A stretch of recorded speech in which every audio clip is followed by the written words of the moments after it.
Hi mga biyan, in this adventure, puntahan natin ang Pasig City na tanging syudad sa Iloilo Province maliban sa Iloilo City.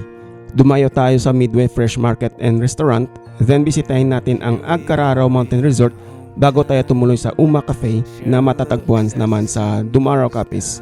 At syempre dahil nasa Dumaraw na tayo, bisitahin na rin natin ang kanilang poblasyon na sa opinion ko ay isa sa pinakamalinis na plaza na napuntahan ko maliban sa Gimbal, Iloilo.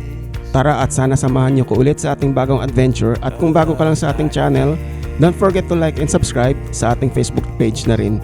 Tara at umpisa na natin. It's been a long day. It's been a long year. It's been a long life. I'm still loving you. Through mistakes and heartaches, through kisses and words unkind. Hi mga biyan, so today andito po tayo sa Banate, Iloilo. So ang pakay natin ngayon, puntahan natin ang Pasig City at bisitahin natin ang Uma Cafe. Side trip tayo sa Dumaraw Capiz, ayun o. Banate, Kasag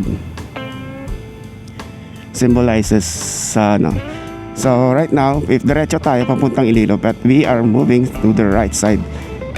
It's shortcut going to Mapili, San Enrique. Ito pong daan. Puntahan din natin ang Agcararaw Mountain Resort sa Pasig City po yun, and then we are going to have our lunch or breakfast na sa Midway Pasig before na wrap up tayo, babalik dito. Teka lang, anong pong dala ni Kuya? Parang baril yan eh. Airgun, baril, airgun. Welcome to Barangay Bariga, Banate, Iloilo. Yan, ang ganda oh. Kunin natin yan ng drone shot mamaya. De La Paz, Banate, Iloilo. Kanto ang kanilang elementary at saka high school. Elementary and then yung high school dito po sa kabila. Let's go po sa kabilang kanto tayo dadaan. Kuha lang tayo ng drone shot sa bukid. Let's go, been here before. Ayun, nung kasagsagan ng pandemic, andito po tayo, laging rota natin. Nagma-mountain biking. Ayun, tignan nyo. Ang ganda ng mga view. Mga taniman ng mga mais, kubo, or sugarcane. Ito yung kanilang pangunahing hanap buhay dito. And this road leads to Juanico, Iloilo. So ganda lang tayo, baka meron tayong kasalubong. So maliit ng daan dito. Yung Barangay Road yung tawag nila. So maliliit lang yan. Barangay Juanico na po tayo. It's been a while rin hindi nakadaan dito. I think naabutan na ng 3 to 4 years. Ito ang kanilang barangay hall at saka yung paralan. Kanilang elementary school. Ito papunta ng Bariga. Aray, ganito na pala yung daan. Masyado nung malubak. Sira-sira na. Marami po Mano-mano, Carabao.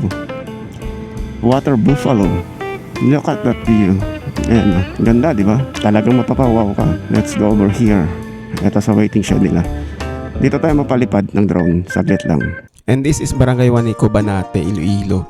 Isa sa pinaka-northernmost na barangay ng Banate, so malayo na siya sa dagat. Ang kanilang pangunahing hanap buhay ay pagsasaka. Sa kabilang bahagi ng bundok na yan ay nasakupan na ng Mapili, so dadaanan natin yan mamaya.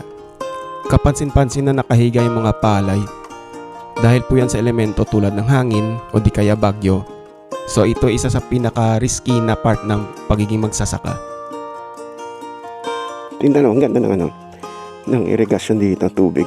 So malusog pag ka dito, ng rice paddy mo dito. Let's go back sa ating pinanggalingan kanina.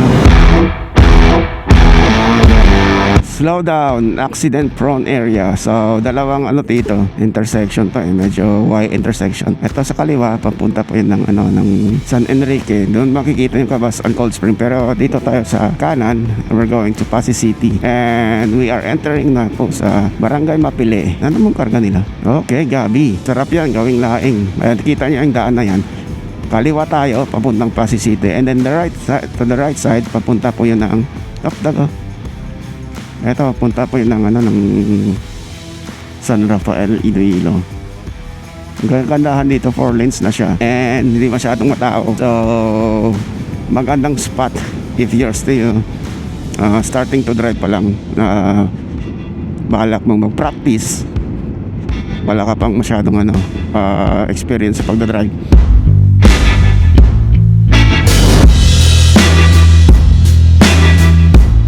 Welcome to Pasig City.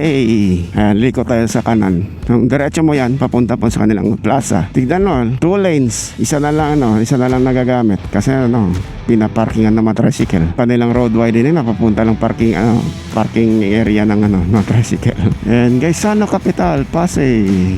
Hay, nako. Lakas makatraffic to. Midway, 500 meters. Malapit na tayo.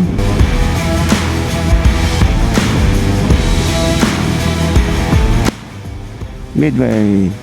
So, andito na tayo sa Midway. If galing ka ng Iloilo papuntang Rojas or di kaya Kalibo, andito po yan sa right side, yung Midway. So, dati, napagkamalan ko itong social na lugar. Kala ko dati hotel and resort. Kasi pag dumaan ka dito, parang social ng lugar. Pero pala, pagkain, restaurant. Alam, walang tao. Tayo lang ba tao dito? So, yung operating hours pala ng Midway is from, I think, Thursday to Sunday lamang.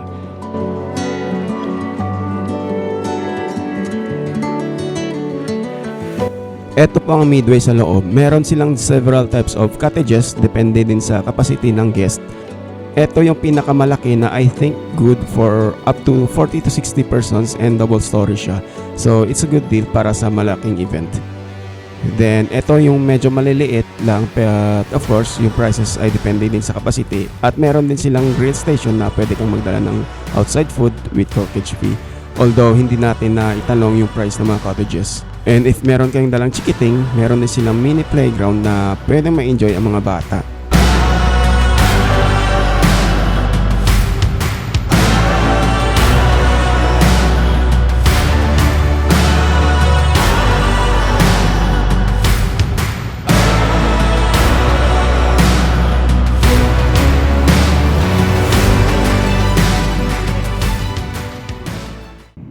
Alright, so day 2 ng ating adventure sa Pasig City.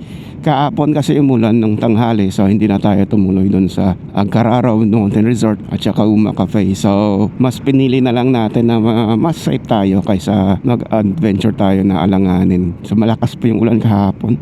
Grabe.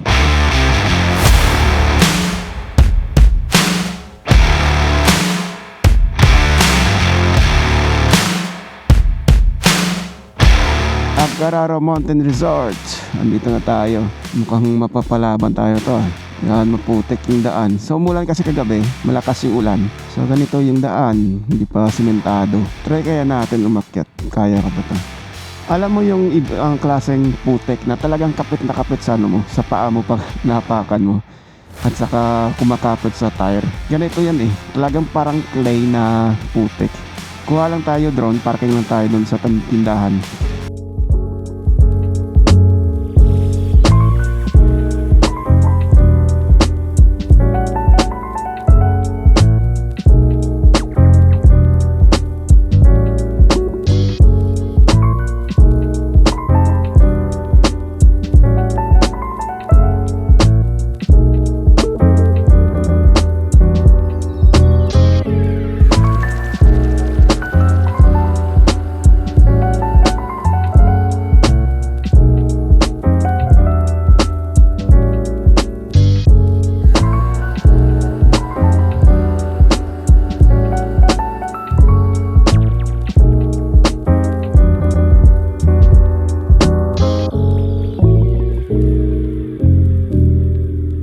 Alright, so magandang panahon ngayon.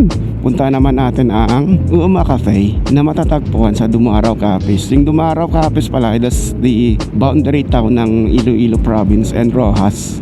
Sorry, not Rojas, Capiz Province. So, etong Pasig City, last town na po yun dito sa daan na to. Boundary po ng Capiz. Yung Pasig City ay nasakupan pa ng Iloilo Province. So, it's the only other city maliban sa Iloilo ang meron ng Iloilo Province. Di tulad ng Bacolod, maraming city. Tulad ng Silay City, Bacolod City, yan, marami doon syudad sa Bacolod. Pero sa Iloilo, dalawa lang. Iloilo City, which is the main, and then etong Pasig City. Yung Uma Cafe pala, if you are from Pasig City going to north, nasa kanan po yan, makikita nyo I think yung landmark niyan ay right after po ng LTO. Hindi ko alam anong tawag. Yung parang kinikilo yung mga sasakyan na dumadaan. Parang may weighing scale na silalim ng kasada. So pag nakita nyo yan, ibig sabihin malapit na po kayo. Eto na pala oh. Ayan, kita mo to. Dito mo uy, ano to?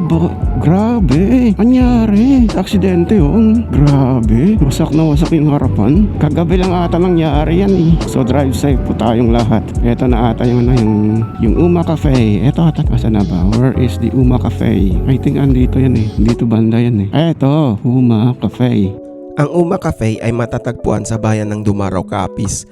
Nasa curbside road po ito so you can easily miss the location. Meron po silang spa kung gusto mo ng massage and right next to it ay ang kanilang cafe na pwede kang umorder ng iba't ibang klaseng meals. During our visit, tinry natin ang kanilang Barako Coffee, Clubhouse Sandwich, Baked Macaroni at ang kanilang Garden Pizza. Malaki ang mga servings nila actually so sigurado hindi ka magsisisi and it's good for 2 persons na. And then meron din silang small souvenir shops na homemade tulad ng sinamak, achara, chili garlic sauce, coffee beans and mugs. Ang kanilang spa at garden ay inspired by Buddhism kaya makikita mo na may mga head figure ni Gautama which tama naman dahil they are promoting a peaceful and calm ambience. So bagay na bagay para sa quick getaway para makarelieve ng stress. Up next, yan, malalim dito, natabangin. Up next, puntahan natin ang Dumaraw na Town Center. Pagkakalam ko yung Town Center, kailangan mo pong pumasok sa loob. Yung makikita mo lang dito sa highway is ang kanilang public market. So magkahiwalay po yun. Usually naman, di ba, yung ating public market. Tapos sa lang yan, sa unahan niya lang, na agad yan, yung municipal town. And this is the town center of Dumaraw, Capiz na sa personal opinion ko ay isa sa pinakamalinis na bayan na napuntahan ko maliban sa Gimbal, Iloilo. Siya nga pala nakapunta pala tayo sa Southern Iloilo kabilang na ang Gimbal so panoorin na lang sa upper right corner ng screen. Siguro dahil na rin na ang kanilang plaza ay walang electric cable and na-maintain ang kanilang landscape. Ito pala ang kanilang pink church na tinawag na Our Lady of Snow Parish. Nasa same spot pa din siya for previous churches na tinayo as far back as 1710 but of course rebuilt ng ilang beses due to calamities and war. At dito na magtatapos ang ating vlog sa ngayon. Subscribe lang po para sa ating future adventures and see you again.